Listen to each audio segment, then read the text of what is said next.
bahasa kamunya sungguh telah datang pemimpin Islam. Wahuwa al-Mahdi al-Muntazor. Dialah al-Mahdi al-Muntazor. Ismuhu, namanya Al-Jabir Muhammad Zubir bin Amir Abdullah. Bismillahirrahmanirrahim. Assalamualaikum warahmatullahi wabarakatuh. Sosok Imam Mahdi adalah sosok yang istimewa. Beribu tahun lalu, Nabi SAW sudah mengabarkan tentang kemunculannya, ciri-ciri dan apa yang akan beliau lakukan ketika memimpin penduduk bumi ini. Sosok figur yang ditunggu kedatangannya di akhir zaman nanti oleh segenap umat manusia. Tak ayal, banyak orang yang mengaku sebagai Imam Mahdi, padahal jauh panggang dari apinya. Mungkin hanya bermodal mimpi. Kemudian di pagi hari dia mengumumkan kepada khalayak, "Sayalah Imam Mahdi yang ditunggu-tunggu." Namun, kebodohan membuat seorang buta logika dan nurani. Maka dengan ilmu, seorang menjadi terbimbing. Ilmu membuatnya tak mudah terkecoh oleh hasutan-hasutan tak berdasar. Lantas, seperti apakah ciri-ciri Imam Mahdi yang asli?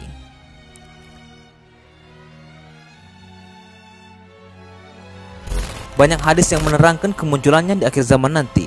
Syekh Abdul Muhsin Al-Abbad Hafizahullah, salah seorang ulama pakar hadis di Madinah, pernah meneliti hadis-hadis tentang Imam Mahdi. Kemudian, beliau menemukan kesimpulan bahwa ada 26 sahabat yang meriwayatkan hadis tentang Imam Mahdi. Ada 36 kitab hadis yang menukilkan hadis tentang Imam Mahdi. Di antaranya, Sunan An-Nasa'i, Sunan Abu Daud, Sunan At-Tirmizi, Sunan Ibnu Majah. Demikian pula tertulis dalam Musnad Imam Ahmad, Sahih Ibnu Hibban, dan Mustadrak Al-Hakim. Sampai-sampai sebagian ulama menyimpulkan bahwa hadis-hadis tentang Imam Mahdi telah sampai derajat mutawir maknawi. Di antara hadis tersebut adalah hadis Abu Sa'id Al-Khudri radhiyallahu anhu bahwa Nabi SAW bersabda, "Pada akhir umatku akan keluar Al-Mahdi. Allah menurunkan hujan padanya, bumi menumbuhkan tanamannya, harta dibagi-bagikan, banyaknya binatang ternak, dan umat ini menjadi mulia. Dia akan hidup selama 7 atau 8 tahun, yaitu 7 atau 8 musim haji." Hadis Ummu Salamah radhiyallahu anha, beliau pernah mendengar Nabi SAW bersabda, "Mahdi muncul dari anak keturunanku melalui jalur keturunan Fatimah." Nabi SAW juga bersabda, "Dunia ini tidak akan berakhir sampai Jazirah Arab dikuasai oleh seorang dari ahli baitku, namanya menyamai namaku." Dalam riwayat Abu Daud dinyatakan, "Namanya sama dengan namaku, demikian pula nama ayahnya sama dengan ayahku." Dari hadis-hadis tersebut, maka dapat kita simpulkan, yang pertama, kemunculan Imam Mahdi adalah tanda dekatnya kiamat besar. Kedua, Imam Mahdi akan menjadi khalifah di muka bumi ini selama 7 atau 8 musim haji. Pada masa kepemimpinan beliau, keadilan dan kesejahteraan akan tersebar di seluruh penjuru dunia. Yang ketiga, Imam Mahdi berasal dari garis keturunan Rasulullah SAW, tepatnya pada keturunan putri beliau Fatimah. Namanya sama dengan nama Rasulullah, nama ayahnya juga sama dengan nama ayah Rasulullah. Keempat, ciri fisik beliau memiliki hidung yang mancung dan dahi yang lebar. Rasulullah SAW menggambarkan, "Al-Mahdi berasal dari keturunanku, dahinya lebar, hidungnya mancung. Dia akan memenuhi bumi ini dengan keadilan setelah sebelumnya penuh dengan kekejaman dan kezaliman. Dia menguasai dunia ini selama 7 tahun. Kelima, beliau akan mengimami sholat yang dimakmumi oleh Nabi Isa alaihissalam. Dari Abu Sa'id Al-Khudri radhiyallahu anhu, beliau berkata, Rasulullah SAW bersabda, "Dari keturunanku nanti akan ada yang menjadi imam sholat untuk Isa bin Maryam, yakni Imam Mahdi. Wallahu a'lam bishawab."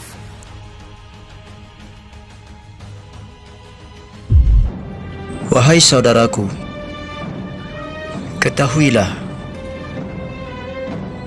bahwa jika kita mengikuti hadis sahih dan bukan hadis yang dhaif, dapat diketahui ciri-ciri tersebut terdapat pada seorang pemuda yang jujur dan sederhana yang berketurunan suku Quraisy yang berasal dari Pakistan, yang hari ini beliau sedang menyebarkan al-mubasyarat, mimpi kabar gembira atau mimpi baik tentang kebangkitan umat Islam ke seluruh dunia. Akan tetapi, beliau didustakan, dicaci, bahkan dikatakan orang gila dan dikatakan Al-Mahdi palsu. Padahal beliau tidak pernah sekalipun mengklaim atau mengaku bahwa dirinya Al-Mahdi, dan beliau pun tidak tahu mengapa Allah Subhanahu wa taala dan Rasulullah SAW selalu datang dalam mimpi-mimpi beliau dan menyuruh menyebarkan mimpi-mimpi itu ke seluruh dunia sejak tahun 2014 yang lalu. Dan beliau tidak pernah memaksa orang-orang untuk percaya atau tidak pada mimpi-mimpinya, karena tugas beliau hanya membagi mimpi-mimpinya, dan masalah orang percaya atau tidak, beliau hanya bersabar dan menyerahkan sepenuhnya kepada Allah Subhanahu wa taala. Dan subhanallah, mimpi-mimpi beliau kini telah menjadi kenyataan satu demi satu, sebagaimana yang telah beliau lihat dalam mimpi-mimpi beliau. Nama beliau sama dengan nama Rasulullah SAW, yaitu Muhammad Qasim. Keterangan Rasulullah SAW juga biasa dipanggil Abul Qasim. Jadi nama beliau mirip dengan nama Rasulullah SAW. Wallahu a'lam. Nama ayah beliau juga sama dengan nama ayah Rasulullah SAW, yaitu Abdul Karim. Keterangan Al-Karim adalah nama-nama Allah Subhanahu wa taala. Jadi Abdul Karim sama dengan Abdullah. Wallahu a'lam bishawab. Dahi beliau lebar, yaitu rambutnya tersingkap dari depan ke belakang sesuai dengan keterangan ulama dalam kitab Tauhid Aqidul Islam karya Syekh Syabik.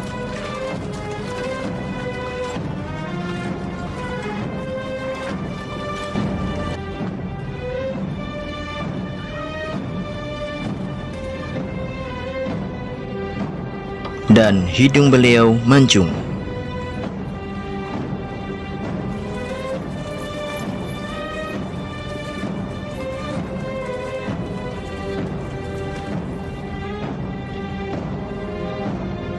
Dalam salah satu mimpi beliau, benteng pertahanan Islam ada 3, yaitu Turki, Arab Saudi, dan Pakistan. 2 benteng akan dihancurkan pasukan Illuminati, yaitu Turki dan Arab Saudi. Yang tersisa hanya Pakistan. Dan Islam akan bangkit dari negeri Pakistan, dan negeri timur yang lainnya seperti Indonesia, Malaysia, dan Brunei akan menjadi sekutu Pakistan untuk menegakkan Islam di seluruh dunia. Dalam mimpi yang lain, Rasulullah SAW bersabda kepada Qasim, Qasim harus segera menyebarkan mimpi-mimpi beliau untuk menyelamatkan Pakistan dan umat Islam, yakni agar Pakistan menjadi negara yang kuat. Syaratnya, tanah Pakistan harus dibersihkan dari segala bentuk syirik dan menerapkan sistem keadilan, barulah Allah Subhanahu wa taala akan menolong Pakistan. Dan begitu juga kepada seluruh umat Islam, agar mereka bisa keluar dari kegelapan, hendaknya mereka percaya akan mimpi-mimpi Muhammad Qasim dan berusaha meninggalkan segala bentuk kesyirikan yang ada pada zaman modern.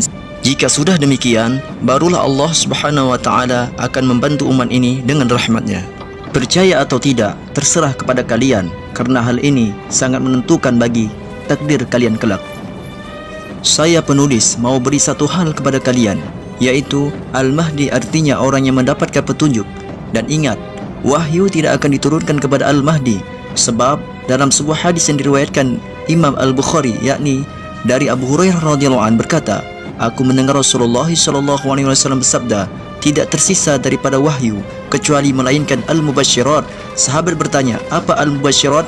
Rasulullah SAW bersabda, mimpi baik seorang muslim.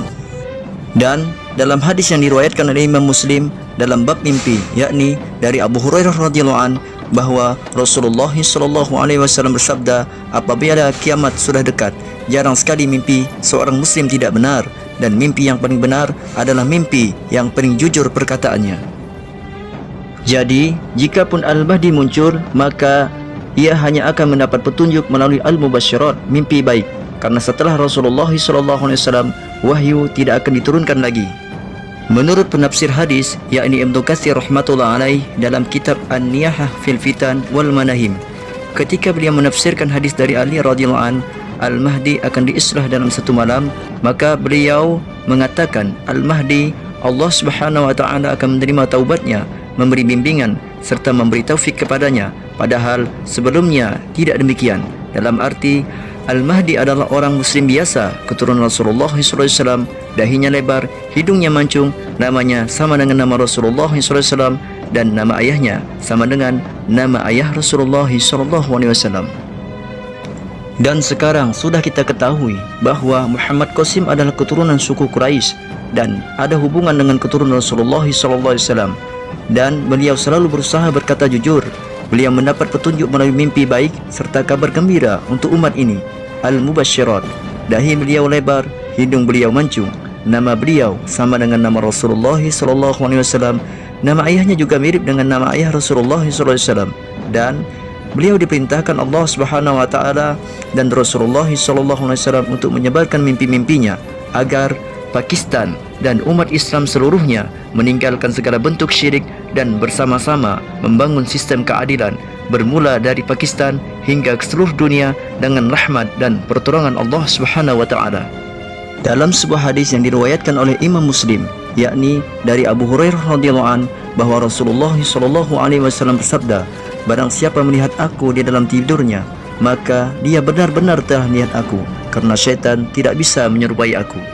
Wahai saudaraku, sampai kapankah kalian akan tetap mendustakan Muhammad Qasim? Padahal keterangan-keterangan telah jelas datang kepada kalian, dan mimpi-mimpi itu juga sudah mulai terjadi satu demi satu. Dan apalah salahnya jika kita mempercayai beliau, karena apa yang beliau seru kepada kita adalah seruan untuk mentauhidkan Allah Subhanahu wa taala dan sebuah jalan keluar agar umat Islam keluar dari kegelapan dan kezaliman. Ingatlah, membuat persiapan adalah lebih baik daripada kita dihinakan oleh musuh-musuh kita. Pada 9 Oktober 2015, Muhammad Qasim mimpi bertemu Rasulullah SAW dan beliau bersabda, "Qasim, sampaikan berita ini ke seluruh umat Islam. Siapapun yang berdiri bersamamu adalah seperti orang yang berdiri bersamaku. Siapa saja yang mendukungmu adalah seperti orang mendukungku, dan ia akan bersamaku di hari kiamat kelak." Dan mimpi yang sama pada 30 September 2015, Muhammad Qasim berkata, "Nabi Muhammad SAW dan saya berada pada suatu tempat, dan saya sedang duduk berdiam dalam pikiran saya sendiri. Dan Nabi Muhammad SAW bertanya kepadaku alasannya. Kemudian aku berkata kepadanya bahwa pekerjaan ini begitu sulit. Sampai sekarang hanya sedikit orang yang percaya kepadaku dan mimpiku, dan ada beberapa orang yang sedang menunggu untuk melihat apakah mimpiku menjadi kenyataan atau tidak. Dan Allah Subhanahu wa taala Maha mengetahui bahwa aku memberitahu perkara yang benar ataupun bukan. Semua orang menganggap saya sebagai orang gila, dan bahwa mendukungnya adalah dosa." Setelah mendengar hal ini, Nabi Muhammad SAW menjadi cemas dan sedikit marah, dan dia datang ke arahku dengan cepat dan bersabda, "Qasim, sampaikan pesan dariku ini kepada seluruh umat Islam, bahwa siapapun yang mendukungmu dan berdiri bersamamu adalah seperti orang yang berdiri bersamaku dan mendukungku. Ini adalah Islamku, agama yang telah aku bawa, dan karena engkau telah melakukan semuanya karena Allah Subhanahu wa taala, dan akulah Muhammad SAW yang telah menyuruhmu, maka Allah Subhanahu wa taala sudah pasti menambah ganjaran kepada mereka dan memperhatikan siapa yang mendukungmu. Allah Subhanahu wa taala sendiri yang menulis nama-nama mereka di kertas emas dengan tulisan keemasan. Dan wahai anakku, Allah Subhanahu wa taala tidak menyia-nyiakan pahala dari mereka yang berbuat baik, dan barang siapa yang tidak mau mendukungmu, sebenarnya mereka hanyalah menzalimi diri mereka sendiri. Dan aku Muhammad SAW telah pun memberitahu kepada umatku mengenai dirimu 1400 tahun yang lalu, dan sekarang aku memberitahu sekali lagi, agar pada hari kiamat nanti tidak akan ada seorang umatku yang akan menyalahkan aku Muhammad SAW dengan bertanya, "Bilakah engkau memberitahu kepada kami mengenai Qasim?" Sambil berkata dengan menyesal, "Jika tidak, sudah pasti kami akan terdiri daripada orang yang menyokong mereka." Setelah menyampaikan mimpinya ini, Muhammad Qasim berkata, "Aku tidak peduli apakah orang-orang percaya atau tidak. Itu tidak mempengaruhiku, dan aku tidak meminta hadiah dari siapapun. Nabi Muhammad SAW memerintahku untuk menyampaikan pesan ini, dan aku bertindak atas perintah Nabi Muhammad SAW. Itu saja."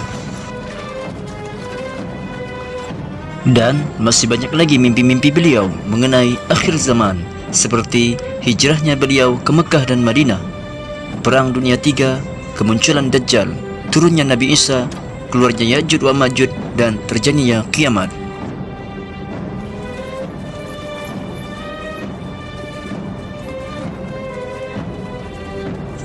Saya yang bernama Agus Safarudin dari Kalbar mengajak kepada semua saudara-saudariku untuk memperhatikan mimpi-mimpi Muhammad Qasim dan mengamalkan pesan-pesan yang terkandung di dalamnya, serta membagikannya kepada semua ahli keluarga kita dan kepada umat Islam dimanapun berada. Dan pesan saya yang harus benar-benar ditekankan dari pesan-pesan yang terkandung dari mimpi-mimpi Muhammad Qasim adalah meninggalkan segala bentuk kesyirikan. Dan videonya sudah diupload di berbagai channel, dan di channel saya juga ada, Buka Pagar Agus Saparudin. Untuk lebih lengkapnya, silahkan buka di Google atau YouTube, yaitu Mimpi Muhammad Qasim bin Abdul Karim. Dan ketahuilah wahai saudaraku, jika nanti banyak video-video atau channel-channel yang mengucilkan Muhammad Qasim, kalian jangan heran, karena tidak ada satupun dari mereka yang pergi langsung bertabayun ke Pakistan untuk menemui Muhammad Qasim sebelum mereka membuat video-video tersebut, karena mereka hanya menerka-nerka mengenai Qasim. Padahal para sahabat dahulu mereka jauh-jauh pergi dari negeri mereka hanya untuk memastikan bahawa Nabi Muhammad SAW adalah Nabi yang akhir. Wahai saudaraku, Muhammad Qasim tidak pernah mengklaim atau mengaku bahwa dirinya adalah Al-Mahdi, dan beliau tidak mau mimpinya dikaitkan dengan Al-Mahdi. Dan video ini saya buat atas dasar hati nurani saya sendiri mengenai adanya kesamaan ciri-ciri beliau dengan Al-Mahdi menurut hadis yang sahih, bukan hadis yang dhaif, karena hadis dhaif tidak bisa dijadikan sandaran untuk menentukan ciri-ciri Al-Mahdi, karena jika hadis dhaif itu tidak berasal dari Rasulullah SAW yang menyampaikannya, maka umat Islam akan salah dalam mengenali ciri-ciri Al-Mahdi, dan bahkan bisa sampai mendustakan karena ciri-cirinya tidak sama dengan hadis dhaif yang mereka ketahui. Wallahu a'lam. Wahai saudaraku, itu terserah pada kalian percaya atau tidak, dan saya hanya menyampaikan, dan segala urusan saya serahkan kepada Allah Subhanahu wa taala. Jika ada kata-kata saya yang salah, saya minta maaf. Mudah-mudahan amal yang sedikit ini diterima oleh Allah Subhanahu wa taala. Jazakumullahu khairan atas waktunya. Wassalamualaikum warahmatullahi wabarakatuh.